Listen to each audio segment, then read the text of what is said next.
우리 개인마다 공동체마다 살아가면서 위기가 옵니다. 위기는 극복해야 합니다. 해결해야 합니다. 그 방법은 무엇입니까? 저는 예배라고 믿습니다. 예배할 때 위기가 회복이 되고 어려움을 극복하게 되는 것입니다. 왜냐하면 예배가 하나님을 찾고 바라고 구하는 것이고 하나님의 임재와 능력을 경험하는 것이기 때문입니다. 인생의 문제는 하나님을 만나면 해결이 됩니다. 인생의 문제는 하나님의 임재와 능력을 경험하면 해결이 되는 것입니다. 그래서 위기를 해결하는 방법은 예배입니다.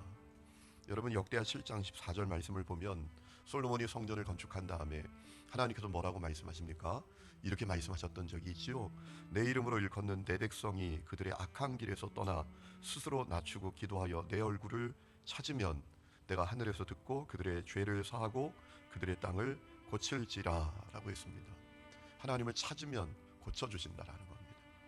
그래서 위기와 어려움을 극복하는 방법은 예배입니다. 여러분이 예배에 성공하고 있는 분들이십니까? 여러분 여호수아가 이 사실을 잘 알았던 것 같아요. 오늘 1절 말씀을 보니까 이스라엘 백성들에게 땅을 분배할 때 이제 땅을 분배하던 중에 실로에 모여서 회막을 세웠다라고 했습니다. 실로는 어제 어떤 지역인지 말씀을 드렸죠. 이스라엘의 중북부 산악지대입니다. 에브라임 지파가 여호수아가 산악지대로 올라가서 개척하라라고 해서 얻은 땅입니다. 놀랍게도 에브라임 지파가 생명 걸고 개척한 그 땅이 회막을 세우는 장소가 되었다라는 겁니다. 실로, 이 실로란 단어의 뜻은 평안의 집, 안식의 땅 이런 의미로 번역할 수가 있습니다. 여러분 왜 예배를 드리게 됐습니까? 아니 지금 한창 가나안 땅 정복 중입니다. 그런데 왜 예배를 드리게 되었습니까? 이스라엘 공동체 가운데 문제가 생겼기 때문입니다. 어떤 문제가 생겼나요? 자, 이스라엘 지파 가운데 5지파가 땅을 분배받았죠. 루벤, 갓, 므낫세, 그리고 유다, 그리고 에브라임 지파가 땅을 분배받았습니다. 그러니까 나머지 7지파는 땅을 아직 분배받지 못했다라는 것이지요. 그런데 이 7지파가 땅을 분배받는데 소극적이란 말입니다. 땅 분배받을 의욕도 없고 또 어떤 소망도 없게 되었다라는 거예요. 그래서 3절에 보면 여호수아가 그들에게 어느 때까지 지체하겠느냐라고 했습니다. 여호수아가 이스라엘 자손에게 이르되 너희가 너희 조상의 하나님 여호와께서 너희에게 주신 땅을 점령하러 가기를 어느 때까지 지체하겠느냐라고 했습니다.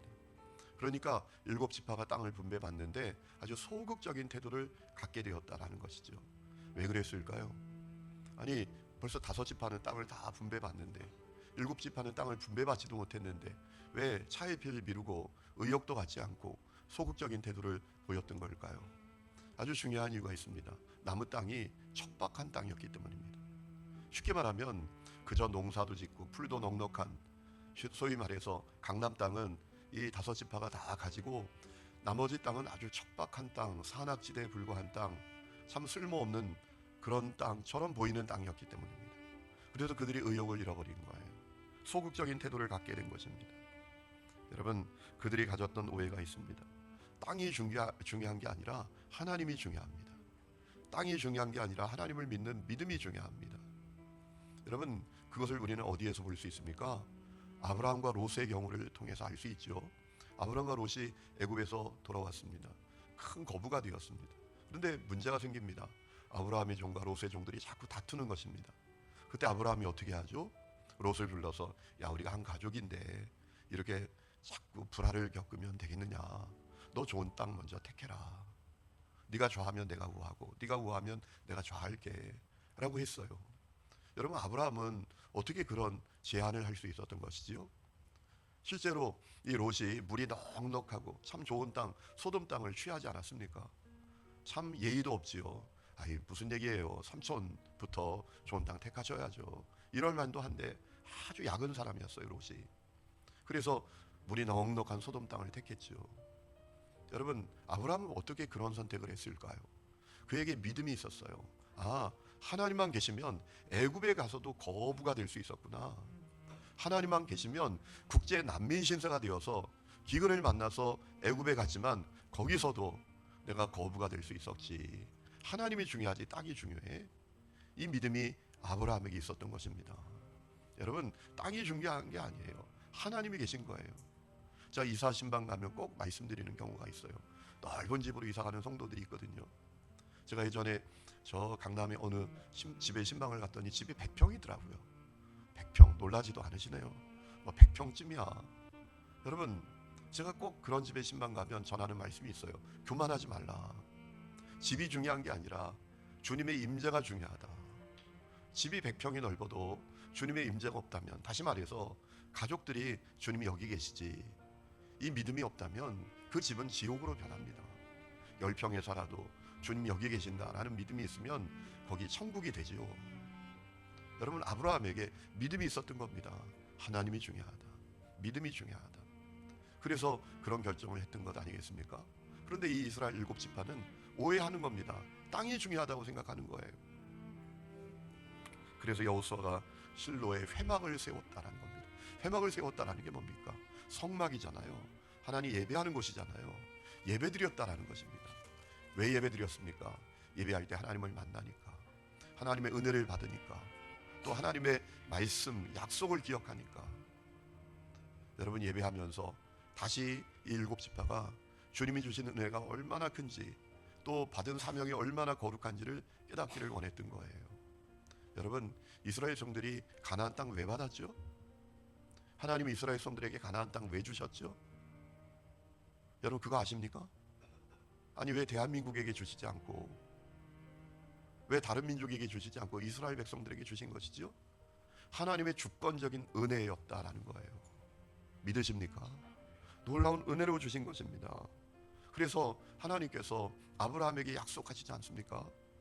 창세기 13장 말씀을 보면, 자, 아까 말씀드렸던 내용이죠. 롯이 좋은 땅을 받아서 떠났습니다. 그때 아브라함이 한편으로 막막하지 않았겠습니까? 야, 나한테는 이제 저 척박한 산지 땅밖에 남지 않았는데, 이런 마음이 있지 않았겠습니까? 그런데 그때 하나님께서 찾아오셨죠. 창세기 13장 14절, 롯이 아브라함을 떠난 후 하나님께서 아브라함에게 찾아오셔서 뭐라 말씀하십니까? 동서남북 바라보라.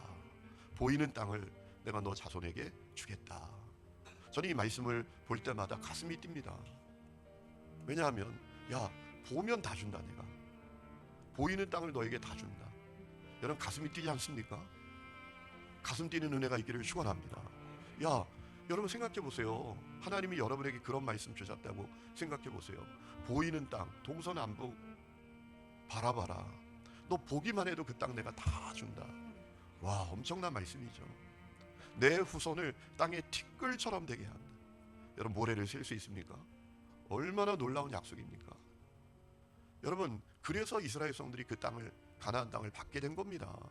그들이 무슨 자격이 되고 능력이 있고 하나님께 사랑받을 만한 구석이 있어서 받은 게 아닙니다. 한 번만 말씀하신 게 아닙니다. 창세기 15장에 보면 또 말씀하십니다. 여러분, 롯이 좋은 땅 택했다가 거기 죄가 가득한 땅이죠. 또 전쟁에 휘말립니다. 아브라함이 참 배은망덕한 조카지만 그 조카를 구하지 않습니까? 여러분, 그때 또 하나님이 아브라함에게 찾아오셔서 뭐라고 말씀하십니까?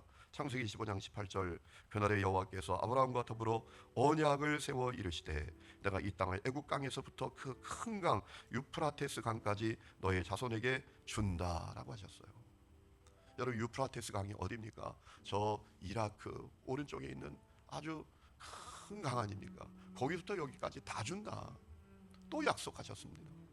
얼마나 놀라운 약속입니까? 은혜로 주신 거예요. 예배하면서 그 약속을, 그 은혜를 다시 기억하기를 여호수아가 원했던 거예요. 주님께서 주신 은혜가 얼마나 크냐, 우리에게 주신 약속이 얼마나 위대한 약속이냐, 이것을 예배하면서, 회막을 세우면서 예배하면서 다시 회복했던 것이지요. 그리고 명령하는 겁니다. 뭐라고 말하죠? 3명씩 7지파에서 뽑아라. 그리고 나머지 땅에게 가라. 그 땅을 다 그려와라. 7부문으로 나누라. 제비를 뽑아라. 그러면 주겠다라고 하셨어요. 여러분, 그랬더니 어떤 일이 일어나죠? 7지파가 순종했다라는 겁니다. 그래서 가서 그려오고 7부문으로 나누어서 나누어 주었다라는 내용이 오늘 말씀의 내용 아닙니까? 여러분, 이 사실을 통해서 중요한 사실을 우리가 알게 됩니다. 이 일이 시행된 계기가 무엇입니까? 회막 세운 겁니다. 예배드린 겁니다. 예배드리니까 그들의 마음의 변화도 일어나고 회복이 일어나고 받은 은혜도 기억하고 참으로 다시 하나님의 약속을 붙들게 되었다라는 것이죠. 그러므로 예배가 중요합니다. 예배가 중요합니다. 예배에 성공해야 합니다. 여러분이 예배에 성공하고 계시나요? 예배 잘 드리고 계십니까? 예배가 얼마나 중요한지 우리 주님이 하나님은 영이시니 예배하는 자가 영과 진리로 예배할지니라 라고 했습니다. 영으로 예배한다는 게 뭡니까? 주님이 여기 영으로 임재해 계신 것을 믿고 우리 전심을 다해서 전 영혼을 다해서 예배하라라는 얘기 아닙니까? 지난주에도 예배 드리는데 어떤 분이 설교 시작할 때부터 끝날 때까지 주워 뒤적거리고 있더라고요. 그게 다 보이거든요. 왜 강대상을 그렇게 높여놨는지. 강대상을 낮춰놨으면 그런 꼴 안 보는데 높여놓으니까 아니 주보 보는 게 다 보이는 거예요. 내려가서 그만 좀 보라고, 예배 좀 잘 드리라고 그러고 싶더라고요. 또 어떤 분은 예배 오면 그렇게 사람들을 둘러봐요. 주님께 집중해야지. 누가 왔나 안 왔나 그게 무슨 의미 있습니까? 예배해야죠. 예배. 여러분 예배에 성공하시기를 축원합니다. 예배의 성공자가 되어야 우리가 바뀝니다. 여러분 신앙생활을 10년, 20년, 30년 해도 왜 변화되지 못할까요? 하나님의 임재와 능력을 경험하지 못할까요? 예배 실패하기 때문입니다. 예배 한번 잘 드리면 인생이 바뀌더라고요. 오늘 그 은혜가 우리 모두에게 있기를 주의 이름으로 축원합니다.